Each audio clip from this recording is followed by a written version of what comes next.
Hello and welcome back to the Metanoia Path YouTube channel with me, Matthias Libor. In today's video, I want to talk to you about the detrimental tendency we have in our modern and secular society that one should not suppress one's desires and passions. You know, animals and humans are very different. Where humans have an animal nature and a human nature, while the animal have just an animal nature. And this wild animal nature is the nature of passions, desires, and impulses. And it's this primitive side of the creature. So the difference between an animal and human is immensely, because we is this really special creature in the creation, the human. We humans, we consist of two natures, human and animal, and the human nature is above the animal nature, and it should be, because if it's not above the animal nature will control the human. The human nature have the capacity to reason, the capacity to discern, the capacity to make changes. That is not a derivative of the primitive animal nature. So the tendency in our society is that, it's okay, do whatever you want, follow your passions and desires and so forth, and no one should stop you. But of course, it's a two-edged sword, because it is true that what you suppress will come out in a different form, in a much stronger form, in a different way, and eventually become a neurosis. But this is not a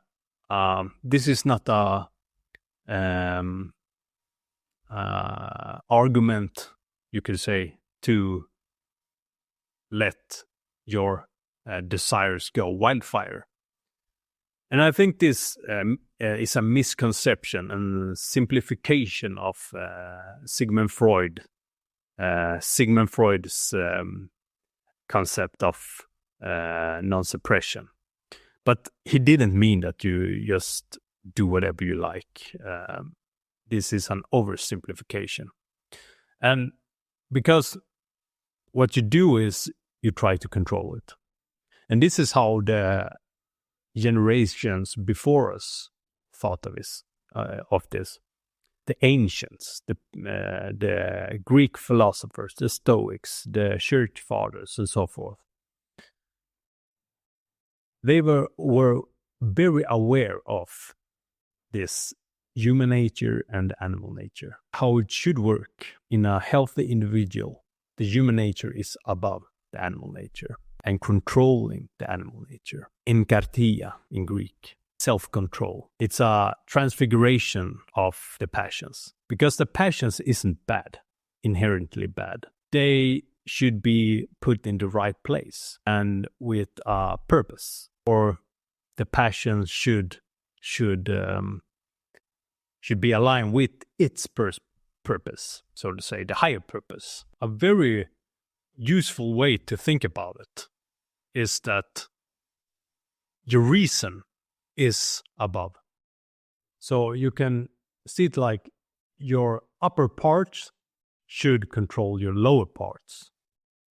So the highest point is the head, is the mind, is the intellect, is the part of you that can discern and make reasoning and so forth.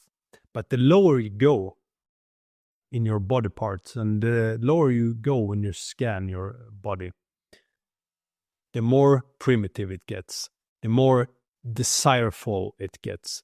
you go to the throat, you go to the mouth, the tastes of food here in the mouth, then you go down in the throat, you come down to the chest, you have the heart, but eventually you come down to the stomach. And the stomach, here we are in the lower parts. Here's a belly full of desires. Then you go even lower and you come to your genitals. There is just bursting with desires for most people. And, so see it like that. And that's also a way to see it. When you feel something that is connected to the stomach or your genitals and so forth, try to make this gap again and reasoning with these desires, and ask yourself, what use is this I am about to do? And also, how can I use these desires in a greater purpose, so that the passion is aligned with its telos, what it was created for us humans to use it for. So think a little about that as well. Very, very important, and also a very straightforward way to look at it. The passion should be aligned with your values and priorities. Everything have a purpose. Everything has a telos. Your passion should be put in the right place in the hierarchy. So your passion should be of use of the higher purpose. So take food, for example. Food is not inherently bad because we need food. Without food, we die eventually. If you eat good food that is good for your health, that make you stronger and more clear in your mind and so forth, then it is serving a higher purpose. And also, eventually, the macro purpose. But if you eat a lot of food, you will not follow the purpose. If you eat a lot of bad food that is unhealthy, that is not following the principle of the higher purpose. Because you see, as I said, in society, that you should do whatever you like, you should follow your desires and passions and so forth. But, this, when it comes to the extremes, you never hear this. You never say to a person that drink too much that he should keep on drinking. You never say that. You never say to a overweighted person that this person should eat more. Yes, eat a hamburger, take more fries. Please, do not suppress your desires and passions. We don't say that. If you say that, you're quite sinister. So you can see that we have this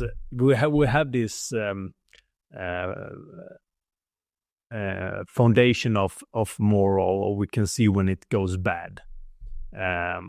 But for other more subtle passions and desires, we see this absolutely crazy tendency that we shouldn't suppress it. And it's different for different people. You can have a guy, like let's call him Jack. He go out and drink one day in a week, but he drinks like 2 glasses of wine and he's fine. But then you have, let's call him Bob. Bob, he go out and drink once a month, but when he go out, he becomes aggressive. He is unfaithful to his wife, and he can't just drink 2 glasses of wine. You have to drink a bottle of wine, at least. So you see, the passions and the how to manage is different for different people. So the goal is to get rid of destructive passions and transfigure them and make them align with the higher purpose. So you can see that the passions isn't bad, inherently bad. They just have to serve a higher purpose. So, how to do this? In a very, very simple way to explain, the easiest way to do it, the more direct way, is if you had a certain food that you really like, but you shouldn't eat, it's very unhealthy for you, and someone gives you this, and it's for free, and there is social engagement and everything, just stop calmly. Give yourself this gap of discernment. Give yourself this gift of calmly decide and discern. Is this right to do? Is this really good for me? What use is this for me? Is this just a urge I have to put in my mouth and then regret it? Or can you just calmly say no and decline the offer of this cake? Because when you don't have this, of course, it's very normal that people have this impulse of just doing it. This animal nature is controlling your human nature. Just eat, but create this gap. And the more you do this, the often you try to do this, you will actually eventually have this integrated and have this discernment to not take it. Because if it's not a use for you, why should you eat it? It just tastes good. And then you have a high of sugar, and then you go below and you get tired. Yeah, and eventually if you keep on doing it and being unhealthy, then you will become overweight and get diseases and so forth.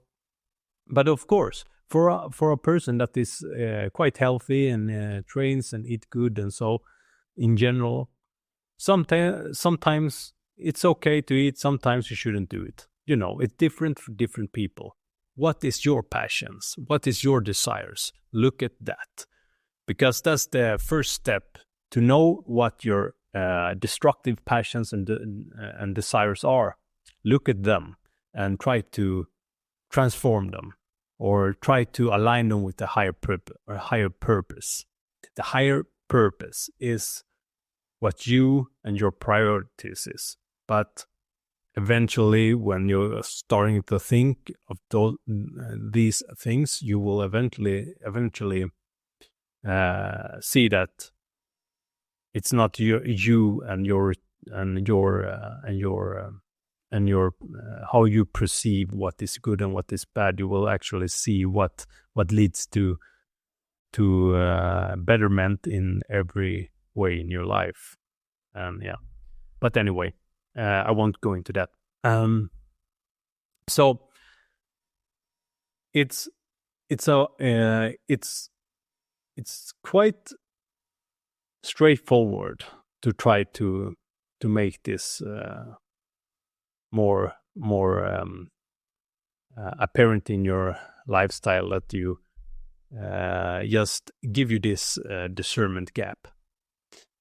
But also, some things that could be really useful actually is focused meditation. You focus on the breath and so forth, and in your rhythm of your heart and your breath.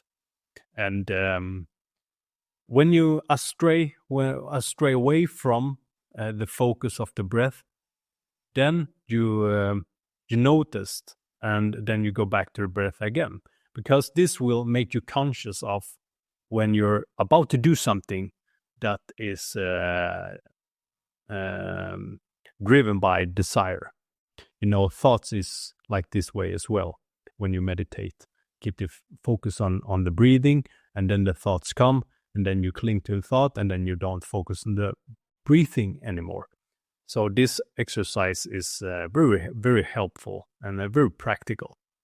But you you can look at your desires. If you don't know, but most people know it. It's not rocket science to figure it out. If you're overweight, you know you eat too much. If you have many broken things in your home, you know you're quite an aggressive person, and maybe you should control that and let your human nature control your animalistic tendencies. There is plenty of ways to do this in a practical way.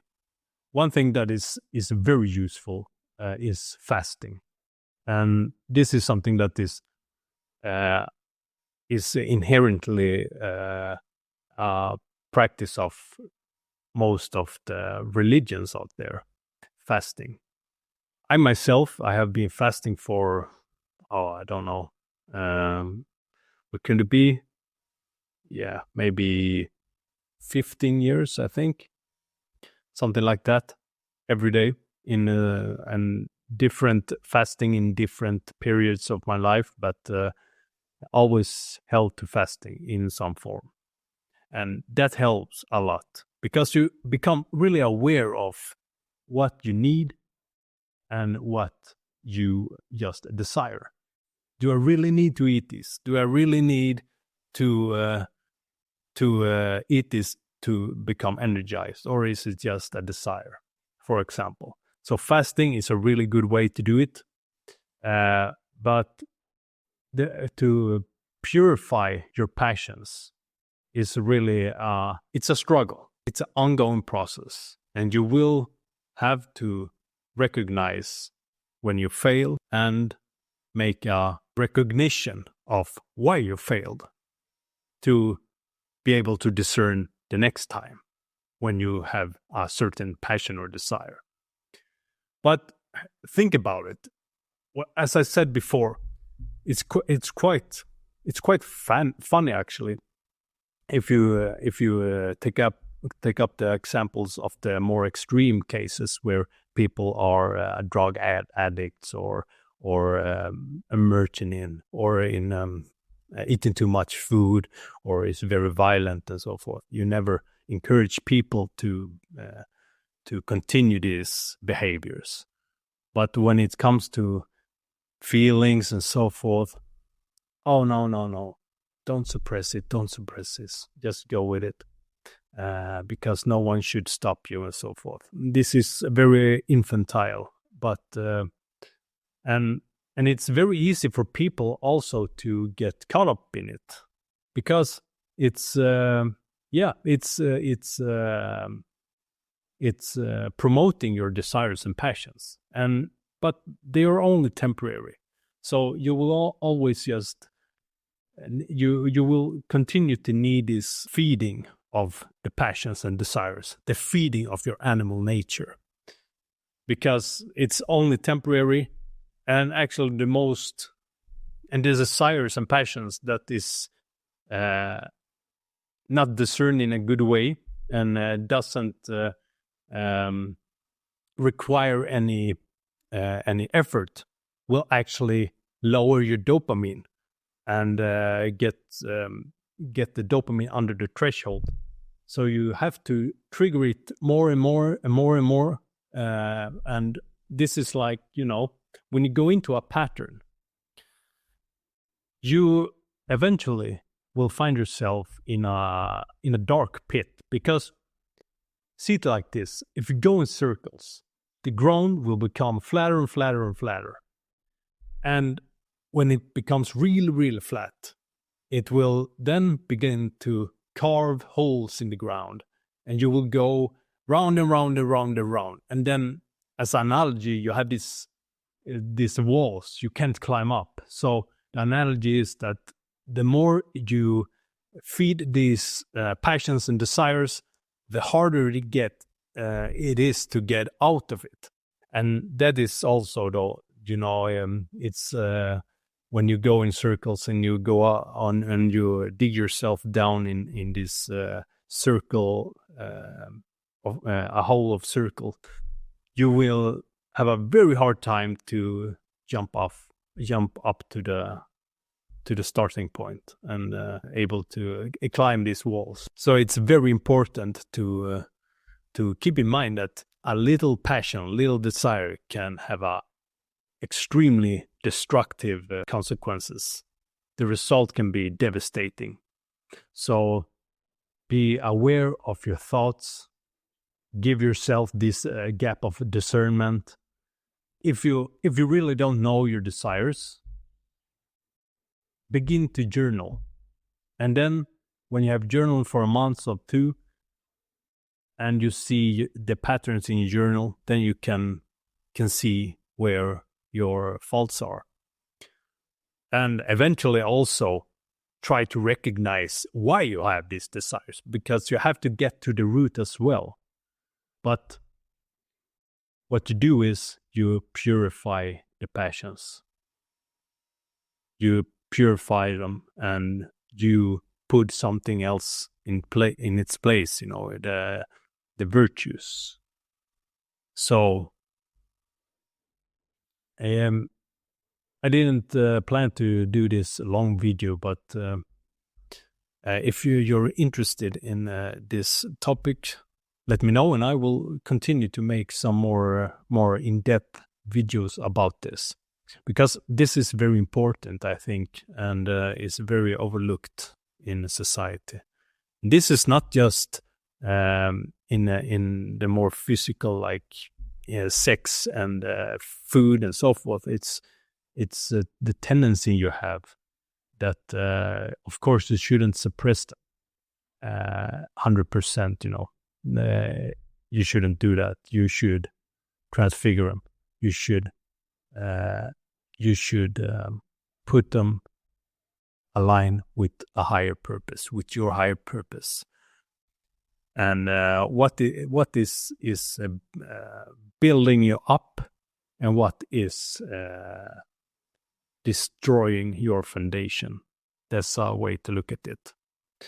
It can be very hard sometimes to know if you're just distracting yourself all the time with these desires and passions and impulses. But eventually, if you do the work and you become conscious of why you do them, then it's also easier to know what to do to stop doing it and doing it in the right way, not doing it in the wrong ways. Take sex for example. This is I would say this is one of the most strong desires people have. It's very hard to control this animal nature of the sexual force, because it's what creates life. That is our strongest desire. But sex is great.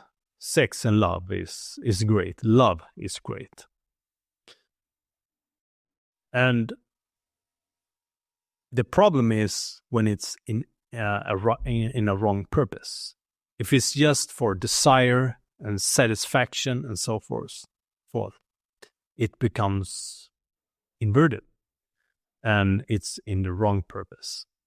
If you just have sex without the intention to create, without the intention to create a family and so forth, then it's destructive. And sexual relations is a complicated thing. And today's society, the hookup culture is really extreme. And one should be cautious of it and try to control this animal urge to have excess of sex and so forth. So that's just something to think about as well. So that was everything I had for you today in this video. But as I said, if there is some interest in this topic, I can continue doing some videos about this topic in more depth.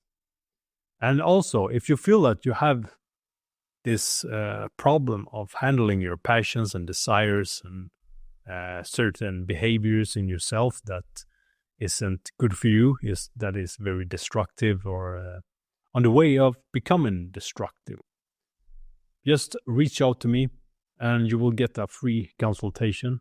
And this is what I do. I work initially always with routines and discipline. This is the starting point, because there is where you can do the most impact and change. And it's an ongoing process to do this. You have to do it even if you fail. But you reach for building up to a higher, lowest point. So contact me if you need some expertise in this and want to create new routines for yourself that is good for you and is healthy for you and will make you a better person, a clear-minded person, have more energy, and so forth. That's what I'm here for. I'm creating routines for you and discipline. I show you ways how you can create routines and discipline for yourself. And then it will go from there. But initially, oftentimes it's this routine discipline, so important. And it's not easy to do it by yourself if you don't have the experience, actually. It can be a really hard thing to do. Even if you know what you should do, it's not always that easy. But as I said, just reach out to me. Don't hesitate. It's no problem. I will give you a free consultation and we will see what we can do. And you will make yourself a better person in every area of your life, just with starting doing some steps in the right direction. Anyway, thank you very much for tuning in today. And if you want to book a coaching session with me, just do that by clicking in the bio in YouTube. So you will find all information there. Don't forget to subscribe and like this content. And also, if you haven't checked out my new podcast, go in and click on that and give me some feedback and see what you think and let me know. If you want to see someone as a guest, you can also tell me that, so I maybe try to reach out to that certain person to talk to. Yeah, thank you very much for tuning in today and have a nice day. Bye.